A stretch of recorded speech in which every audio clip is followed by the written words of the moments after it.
देखो बच्चों, यह शार्क है। ये बहुत बड़ी और ताकतवर मछली होती है।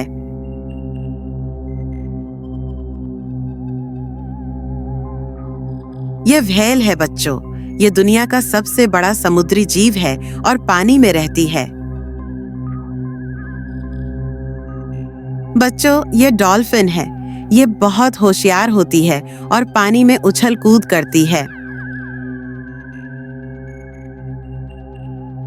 देखो बच्चों, यह है जेलीफिश, जिसे हिंदी में जेलीफिश कहते हैं। यह पारदर्शी होती है और पानी में तैरती रहती है। देखो बच्चों, यह है लॉबस्टर, जिसे हिंदी में लॉबस्टर कहते हैं। इसके लंबे पंजे होते हैं और यह समुद्र की गहराई में रहता है। देखो बच्चों, यह मछली है। यह पानी में रहती है और तैरकर घूमती है। मछली बहुत प्यारी होती है। देखो बच्चों, यह है सी हॉर्स, जिसे हिंदी में समुद्री घोड़ा कहते हैं।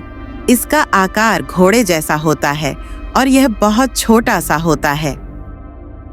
देखो बच्चों, यह है ऑक्टोपस, जिसे हिंदी में ऑक्टोपस कहते हैं। इसके 8 हाथ होते हैं और यह पानी में घूमता रहता है। देखो बच्चों, यह है श्रिम्प, जिसे हिंदी में झींगा कहते हैं। यह छोटा सा जीव पानी में रहता है और तैरता है। देखो बच्चों, यह है टर्टल, जिसे हिंदी में कछुआ कहते हैं। इसकी पीठ पर एक सख्त खोल होता है और यह पानी में भी रहता है। देखो बच्चों, यह है वॉलरस, जिसे हिंदी में वालरस कहते हैं। इसके बड़े बड़े दांत होते हैं और यह ठंडे पानी में रहता है। देखो बच्चों, यह है स्टारफिश, जिसे हिंदी में स्टारफिश कहते हैं। ये तारे जैसी दिखती है और बहुत सुंदर होती है। देखो बच्चों, यह है क्रैब, जिसे हिंदी में केकड़ा कहते हैं। इसके पास सख्त खोल और 2 पंजे होते हैं। देखो बच्चों, यह है सी लायन, जिसे हिंदी में सी लायन कहते हैं। ये खेलना बहुत पसंद करता है और समुद्र किनारे आराम करता है। देखो बच्चों, यह है ईल, जिसे हिंदी में ईल कहते हैं। ये सांप जैसी दिखती है लेकिन पानी में रहती है।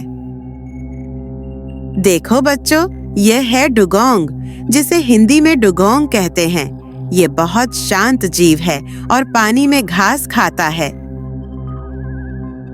देखो बच्चों, यह है स्क्विड, जिसे हिंदी में स्क्विड कहते हैं। इसके लंबे लंबे हाथ होते हैं और यह स्याही छोड़ सकता है। देखो बच्चों, यह है मनटी, जिसे हिंदी में मैनेटी कहते हैं। इसे सी काव, समुद्र की गाय भी कहा जाता है और यह बहुत प्यारी होती है। देखो बच्चों, यह सील है। यह पानी और जमीन दोनों पर रहती है और मस्ती करती है। देखो बच्चों, यह है ऑस्टर, जिसे हिंदी में सीप कहते हैं। इसके अंदर मोती भी मिल सकता है और यह पानी में ही रहती है।